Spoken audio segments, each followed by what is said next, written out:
역사에서 유명한 보물 문화죠. 종. 여기서 보면 종은 제일 잘 만드는 종이 에밀레종, 성덕대왕 신종. 규모가 엄청납니다. 통일신라 남북국 시대 만들어든 거하고 강원도에 가면 상원사라는 있는데 그게 제일 오래된 종인데 그 얘기를 끄집어낸 이유는 우리나라 그 종의 모델은 그거예요. 대부분 형태가 찌그지건 말건 그게 너무 좋아서 그런 형태를 띠고 있습니다. 딱 보면 우리 같은 전문가들은 대부분 아는데 여러분들 나한테 한마디만 들으면 아는 게 성덕대왕 신종이나 에밀레종 신종 우리 종의 특징은 이렇게 밑에가 중부스름해. 전체가 만면열이 마냥 말하면 이 표현이 뭐라 할까 굉장히 그 뭐라 할까 만면열이 마냥 든든하다고 할까 막 그렇게 막 그냥 날렵하지도 않고 그 다음에 뭐 복잡하지가 않아. 중국종은 밑에가 뾰족뾰족 이렇게 드러나게 돼 있고 여러 가지를 막 써놨어. 그러니까 이거는 딱 한 번만 배우면 우리 종은 대박 할 수 있어. 우리나라 사람은 우리 종 보면 딱 우리 신상에 맞게끔 만들었어. 크기는 작지만 굉장히 아름답습니다. 그래서 제일 큰 특징은 저 위에 용류라고 하는 부분이 소리의 비밀인데 저런 걸 조각을 잘 해서 음통이라고 하는데 그런 걸 잘 만들어서 아주 용도 사실적으로 해놓고 그 종의 아래 위로 자세히 보면 밑에 연꽃무늬 당천 이름이 있고 중간에 보면 시장보살님이 새겨져 있고 거기에 이렇게 아주 사실적으로 되어 있습니다. 그 다음에 옆에 보면 요즘은 우리 배울 적은 저거를 유두 젖꼭지로 배웠는데 요즘 그렇게 가르치면 학교에서 쫓아나. 그렇게 안 가르치고 뭐 다른 말을 쓰는데 나는 그 이름을 모르겠네. 자 지금 저게 세 부분 9개입니다. 볼록볼록 피 나온 게 거기 또 네모꼴로 해서 예쁘게 또 해놓고 또 해놓고 아주 예뻐. 이런 모델이 아까 얘기한 성덕대왕 신종 에밀레종 그러니까 어디 가면은 국보문화재를 먼저 한번 기회 되시면 꼭 경주 박물관에 있죠. 성덕대왕 신종 그 다음에 상원사 통종. 그래서 이런 종은 전부 굉장히 많습니다. 그리고 보물로 된 것은 내력이 분명하고 그래서 굉장히 이게 뭡니까 순환을 많이 겪었는데 일제 시대에 뭡니까 대동아전쟁 때 수혜가 있어야 대통령들이 가니까 일본으로 반출하려고 인천까지 끌려갔는데 해방되는 바람에 못 그래서 새긴 이름을 보면 나는 별로 안 좋아하는 사람인데 우리는 원래는 종을 치면 이 계룡상이나 삼라왕상에 사람 포함 동물 극락 좋은 세계를 바라보기 위해서 종을 치는 건데 거기에 플러스해서 옛날 스님들이 사찰이 돈도 받아야 되니까 오늘날도 마찬가지로 호국 사찰이에요. 그래서 손조 왕인가요? 그분의 만수령을 들고 하려고 종을 만드는 거래. 그런 스토리가 분명한 그런 부분입니다. 네. 굉장히 유명한 동물인데 농부는 강당 무슨 전문을 모시고 있는 게 아니라 원래 다른 사찰에서는 강당이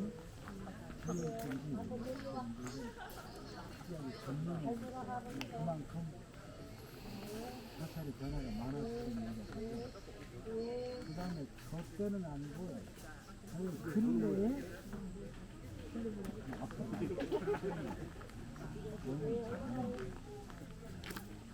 그래서 그때는 스님들은 막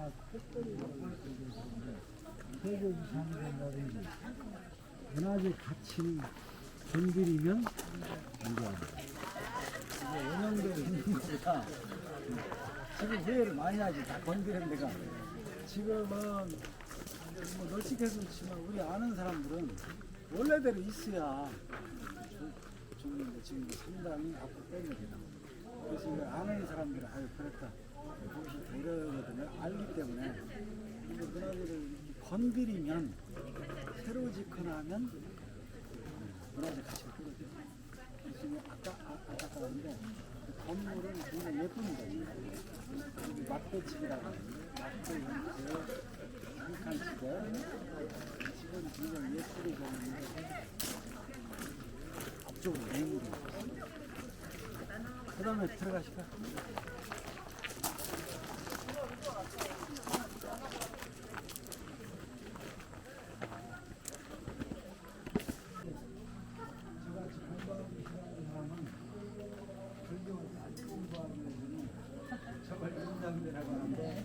인도나 이런 쪽 사람들이 저런 게 많아요. 그래서 막 보면 다 돌리고 하는 거 있잖아. 그래서 원래 저 돌기를 있는 거야. 한 바퀴 돌리면 팔만대장 경을 한번 읽었다 이거야.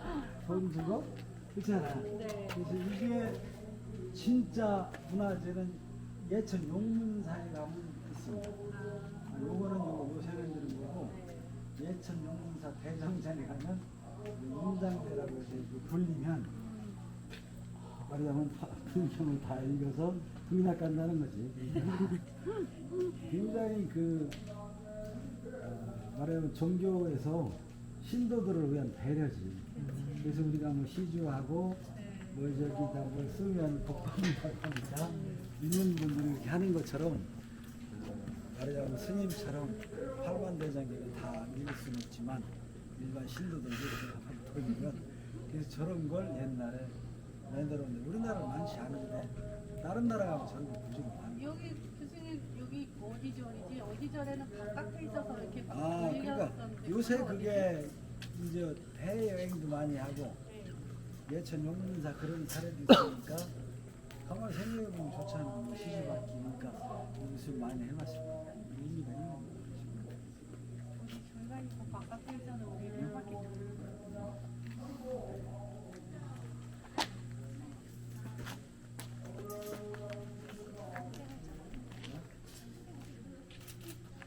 요새 만드는 거니까 아까 거 보다가 이거 보면 확실하게 아무도 아니잖아. 그죠? 그 기계로 깎은 거 대번 알 수 있고 아까 게 진짜야. 보물이니까 그거 보고 와서 보면 옛날에 있는데 없어졌거나 어떤 파라면 여기 새로 만드는 거 그거 대번 나잖아. 이건 아무도 아니고 미안하지만 저쪽 건 진짜. 이거 공부하는 비결은 영어나 이탈 진짜로 배워야 아는 거예요. 모르는 사람은 이제 아까 거 보니까 다 비교하니까 확실히 여기도 이렇게 세워서 하는 건데 소단강인데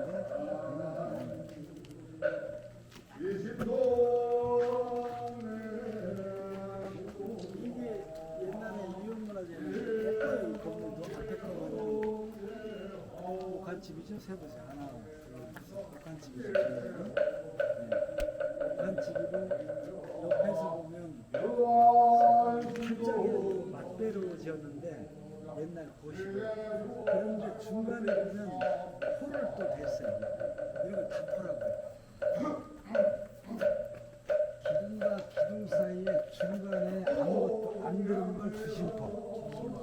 옛날 고려시대 건물은 수덕사 대봉장이라는 규모가 적기 때문에 맞대에다가 이렇게 헛간에만 맞대집이라고 하는데 구조물이 간단하기 때문에 맞대에다가 맞대집은 하중에 묻었지 않기 때문에 중간에 포를 안 대는데 이런 걸 주심포 이런 게 오래된 겁니다.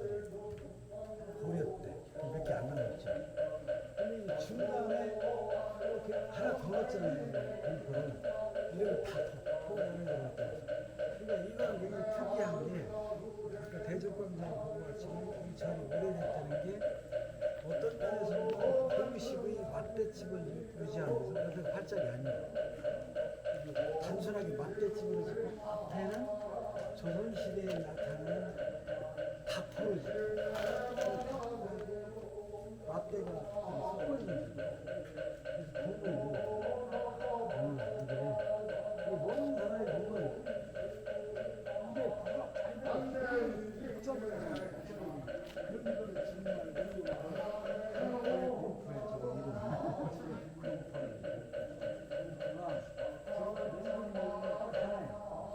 지붕의 하중을 받기 위해서. 그래서 목재 공부하는 사람은 끝까지 죽는 얘기야. 그러면 맞춰서 있는데 이왕이면 보는 사람도 화려하게 봐야 수 있다. 그러니까 궁궐 같은 데라는 이 토가 굉장히 여러 개 있습니다. 이렇게 보는 사람은 뭐 감탄하지. 안쪽 바깥쪽으로 화려하게 저걸 감탄. 그거는 긍정된 마냥 그 지붕이 규모가 크니까 토가 나눠져야 하중을 받을 수 있는 거죠. 굉장히 중요한 부분인데 안에 보이는 글상도 다 보이는 거죠. 문화재. 아까 얘기한 중간에 보도 얘기하였지만 다른 사람들이 약간 이제 못했어요. 저렇게 큰 박수를 옛날에는 막 그래서 뒤에 보이는 단청이 다 문화재들을 했던데 지금 제가 어떻게 보기에는 새로운 단청이 그 이유는 아까 얘기한 대로 무섭고 절에 가면 박물관을 따로 줘요. 이 안에 어디가 있을 거예요. 그래서 거기에 전자장치나 항원항습 장치를 해서 잘 보존해 주죠.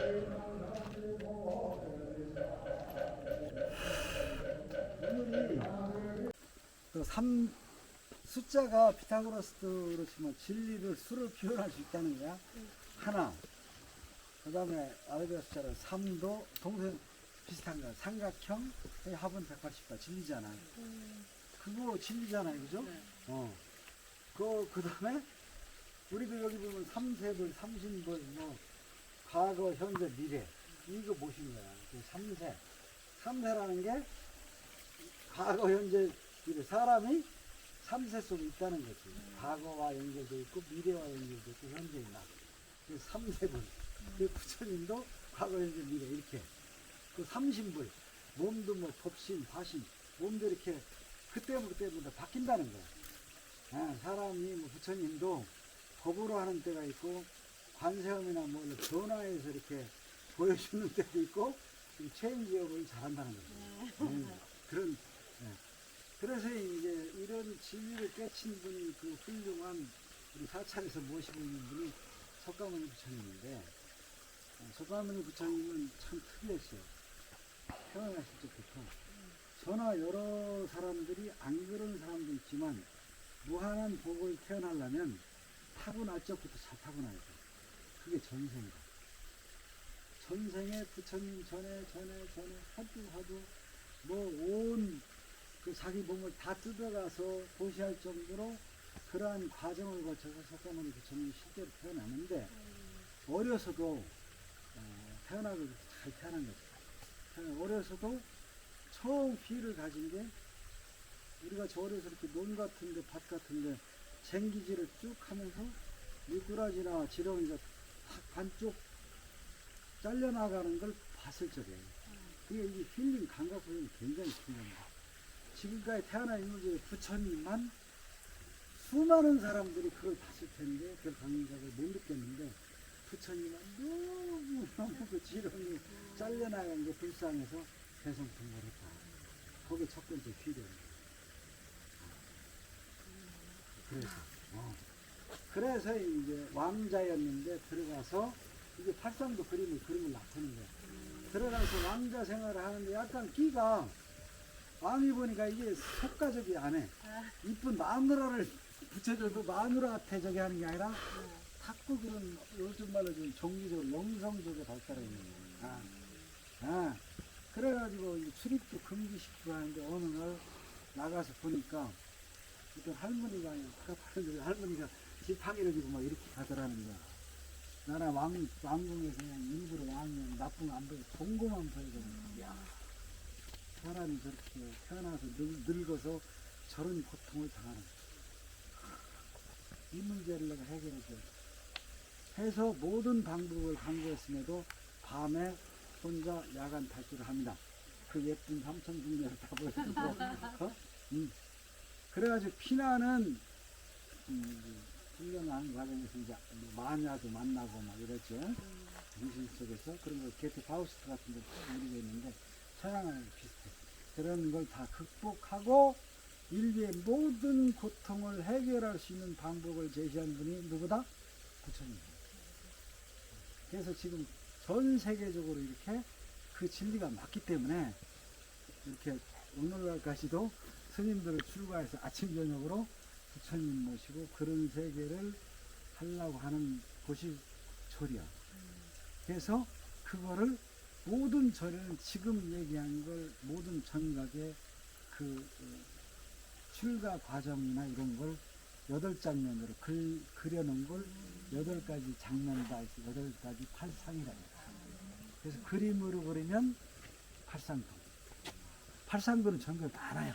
벽면에 보면 뭔 내용이가 보고 하면 그런 걸 많이 그려서 왜? 옛날 사람은 글을 몰라서 불교의 교리를 가르쳐 주고 그 다음에 여기 특이하게 그런 걸 전각에 반영해서 집을 여기 몇 년도에 전왔다는 거야. 오래된 집은 아닌데 부처님을 공부하는 그런 8장면을 상징해서 집을 전왔는데 그러다 보니까 당연히 지금도 일반인들은 못 들어가게 해놨잖아요. 네. 스님들이 부처님을 모델로 공부하시는 기거하시는 공간이고 이 정도? 아까 얘기한 불화라든지 불상이라든지 말하자면 전시하기 부담되는 이런 유물들은 항온항습장치라든지 전자장치를 해서 보관하고 있는데 우리 일반이 볼 수 없는 갑사의 가장 중요한 또 문화재 중에 하나는 우리 국어 시간에 그렇게 많이 배운 월인천강지곡 월인천강지곡 원인천강지고 석보상절 조선조 세조 이런 때 만들인 책들이에요. 불교 관련 책들인데 그거를 두 책을 월인하고 아까 월인천강지곡 그러니까 그 월인은 부처님 진리 마냥 밤에 달 뜨면 달빛이 안 가는 게 없다는 거야. 그래서 어린 천강지국이 거꾸로 해서 가면 왕한테도 왕의 은혜가 안 뻗치는 게 없다. 이런 것도 숨어 있는 거야. 석보는 지금 얘기한 석가모니의 일댁 이런 거죠. 그거를 조선조가 유교지만 많은 민중들은 여성들은 왕실에서도 공주들은 다 불교 믿었으니까 그래서 무마책으로 만드는 책이 목판을 새긴 게 두 개를 합친 게 월인석도예요. 우리 한글 공부하는데 아주 귀중한 한글 역사를 배우는데 당연히 보물문화재죠. 그게 여기 있었던 건 아니고 쌍계사라고 명산에 가면 있어요. 거기 있던 목판을 한 100여 년 전인가 이리 모신 거예요. 그래서 월인석도가 갑사에 모시져 있어요. 그래서 내가 아까 언뜻 보니까 문화재 활용사 발적에 그 우리 여기 중요하게 소장되어 있는 월인석보 인경체험이라고 해서 목판을 이렇게 뜨는 체험을 하더라고. 그래서 최종적으로 내가 거기를 가보려고 하는 거야. 네? 그게 보물문화재. 그런 게 우리가 볼 적에는 그래도 갑사 문화재의 특징을 살려서 문화재 활용 사업을 한다. 이렇게 볼 수 있는 거예요. 다른 데서 월인석보 인경 체험을 하면 우리는 그 점수 없지. 뺏긴 거니까. 우리하고 관계 없잖아.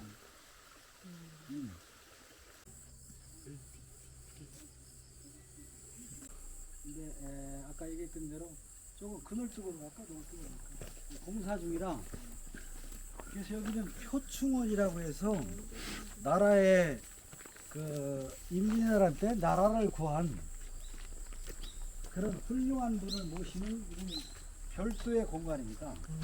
우리가 오늘까지 다 본 문화재를 합쳐도 이분 스님 한 분만도 못해요. 불교고 뭐 그런 게 뭐가 중요하겠어요. 우리를 위해서 정말 비운의 스님이야. 왜 그러냐면 여러분들도 여기 연기돼서 잘 몰랐죠? 네. 정말 우리가 알고 존경하고 해야 될 분인데 우선은 비운의 스님이라는 게 잘 알려져 있지 않고 그래서 굉장히 안타까운 얘기인데 이분이 말하자면 잘 알다시피 임진왜란이 1592년 4월 달에 발발했는데 오늘날도 마찬가지지만 물밀듯이 부산항에서 서울이 함락이 14일 만에 됩니다. 뭐 KTX 타고 간 것도 아닌데 그건 무슨 소리냐면 모든 관료들이 각각 군년별로 다 그냥 지나갈 정도로 다 항복했다는 얘기야. 싹 쓸어버린 거야. 오늘날도 마찬가지야. 수많은 공무원, 국가, 국방기관이 있지만 애적의 침입에 이렇게 그냥 가랑비처럼 무너진 나라가 어디 있어요? 비극적인 사건입니다. 임진왜란은. 수많은 여성, 수많은 사람들 다 외놈들 앞에 물밀듯이 올라가서 아무 사족을 못 써서 군인들 당시도 있었다고. 그래가지고 전부 이제 왜군들이 다 이제 전부 장악을 했어요. 그런데 아무도 나라를 구하려고 이렇게 한 사람이 없는 거예요. 근데 여기 영규대사라는 분이 출신지가 바깥인데 여 건너 나 가봤는데 유평역 묘수가 있어요. 거기 출신인데 아마 여기 출가한 것 같아요. 근데 너무 말하자면 영규대사가 훌륭하니까 너무 많은 전설적인 얘기가 많이 나오는데 그건 많이 이제 뻥튀기인 것 같지만 아무튼 스님이면서도 무술에 능했던 것 같아요. 실제 이 근방에 영규대사 그런 걸 받아서 그런지 난 본 적이 없는데 뭐 이런 데를 뭐 뛰어넘고 칼싸움 잘하는 스님들 중에 소림사무술 이런 게 실제 있어요. 막 그런 급이었던 면이야. 영규대사 굉장히 그 스님으로도 훌륭하지만 무술에 뛰어난 그 양력으로 8, 9월 됐는데 이거는 안 된다. 일본이 다 이 나라 줄 거냐. 그래가지고 이제 저 아까 갑사 저쪽 그때 이사 왔을 때 대적궁전 앞에 우리 의승 스님들이라도 일어나서 말이야 막대기로 해도 외적을 쳐부시자 이런 거야. 근데 그때 딱 걸린 게 서산대사나 이런 사람들 계열이긴 하지만 불교의 첫 번째가 뭐죠? 아까 얘기했죠? 살생하지 살생. 이 계열이 위배되는 거예요. 전쟁에 나가서 일본을 죽인다는 그 위배됩니다. 그럼에도 불구하고 원광법사 마냥 위급한 상황에서는 세수국에 살생하지 말랬지만 그렇다고 내 마누라나 처자식이 외놈한테 능욕당하고 죽는데 그놈을 보고 있느냐 이것도 아니잖아. 그렇죠? 그래서 이 양반이 말하자면은 영국에서 3일간 통보를 했다는 거야. 울며불며 이러면 안 된다. 3일간 호소한 거야. 울며불며. 그래가지고 전국에서 최초로 의성을 모집합니다. 갑사에서. 대단한. 그래서 의성을 이끌고 조원 장군이 거리는 청주성까지 가요. 청주성까지 100리. 거기 가서 의성을 데리고 가서 스님들 데리고 가서 청주성을 탈환합니다. 최초로 전적이야. 최초로 이기는 거야. 그래가지고 그 유명한 금산 전투가 이제 작전상 실패입니다만 금산이 중요한 게 금산이라는 건 전라도로 넘어가는 거예요. 이미 우리나라를 정복한 상태에서 급해가지고 경상도 쪽으로 올라가면서 군인들 같은 먹는 게 중요한데 후방에 곡창이 된 호남을 점령을 못하고 있었어요. 그래서 거꾸로 금산으로는 호남을 점령하려면 금산을 넘어가야 돼. 그래서 일본이나 우리나라로서는 금산을 못 막으면 절단나는 거고 그런 상황에서 금산 최대 전투인데 그 유명한 금산 전투에서 조헌도 죽고 영기대산도 전멸합니다. 그게 그 유명한 700일초예요. 이거는요 우리 대한민국 학생 국민들이 가서 늘 가서 왜 자손이 다 끊어진 거야. 그 사람들 다 죽은 거야. 심지어 당연히 출가해서 그렇지만 그래서 국가 700일초 만들어 문화적으로 합니다. 근데 이제 거기서 죽었다가 아주 무술이 강해서 적산 안 한 것 같아요. 이 스님이. 그래서 이제 다 일설에는 이 기록에는 창자가 다 나왔는데 창자를 다시 집어넣고 이렇게 막 기고 뭐 외조 같은 당했으니까 겨서 와 돌아가시는 데가 이제 여가 고향입니다. 갑사 근방까지 오십니다. 와가지고 거기서 죽습니다. 그래서 거기 가면 묘가 있어요. 이게 감동적이지 않아요? 이런 분을 모셨는데 이제 우리나라는 늘 그 사람만 모시면 별거 아닌 것 같으니까 그 유명한 서산대사 다 순경으로 참여했던 훌륭합니다. 사명당 제자, 서산 자자 사명당 연기대사 세 분을 여기에 제일 유명한 분이 서산부사니까 서산 사명 저 연기대사 여기 영정도 있었고 그럴듯한데 오늘 왔더니 보수 중.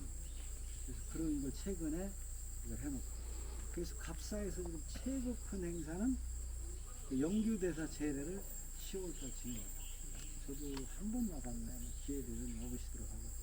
그래서 갑사하면 영규대사를 반드시 생각해야 되고 우리가 꼭 추모하고 다시는 일제나 모르겠어요. 뭐 여러분들 세대 때 전쟁이 안 나라는 법이 없어요. 역사라는 것이. 예? 그럴 경우에 정말로 영규대사 마냥 일설에는 무기가 없어서 스님들이 나타고 무슨 호맹이 무슨 이런 농기구로 했다는 그게 뭐 조총에 살아남겠어요? 다 죽은 거죠. 그러고도 또 정치를 잘못해서 동학 수많은 사람들이 그 공주에서 죽었어요. 또 뭐 돼가지고 식민지 돼가지고 무슨 뭐 소녀상 이런 얘기 나왔어요. 그 역사가 계속 반복돼요. 네. 그래서 이런 역사 공부를 통해서 우선 그런 일을 안 당해야지. 나라를 안 먹혀야 되는데 정치를 잘못하고 하다 보면 뭐 전쟁 가서 지면 어쩔 수 없는 거죠. 그런 얘기다. 다시 한번 우리 비석밖에 안 계시지만 비석에 그런 내용이 다 기록되어 있습니다. 그래서 한번 인사드리고 나갈까요? 네. 네. 나가